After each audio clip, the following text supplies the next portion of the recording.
Terránbajtársaim, azért szólok hozzátok a történések hevében, hogy meggyőzzelek benneteket az igazamról. Egyetlen ember sem tagadhatja meg napjaink fenyegetését. Mi alatt egymással harcoltunk, történelmünk jelentéktelen kis ellentétei miatt, egy sokkal nagyobb veszély árnyéka vetődött ránk, és pusztulásra fenyegeti mindazt, amit létrehoztunk. Itt van az idő számunkra, mint nemzeteknek, és mint embereknek, hogy félretegyük hosszan elhúzódó ellentéteinket, és egyesüljünk. Egy megnyerhetetlen háború fenyeget bennünket. Most menedéket kell keresnünk egy magasabb területen, különben elmos minket az ár. Az államszövetség nincs többé. Bármilyen utánzata is volt ez az egyesülésnek, az csak egy fantom, egy emlék.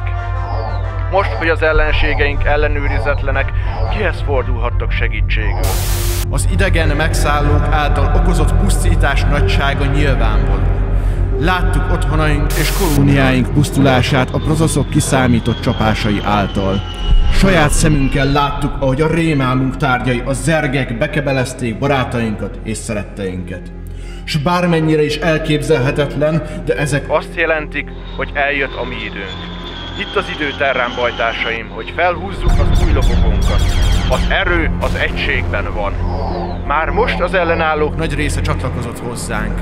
Nem sokára egy oszthatatlan egységet fogunk alkotni.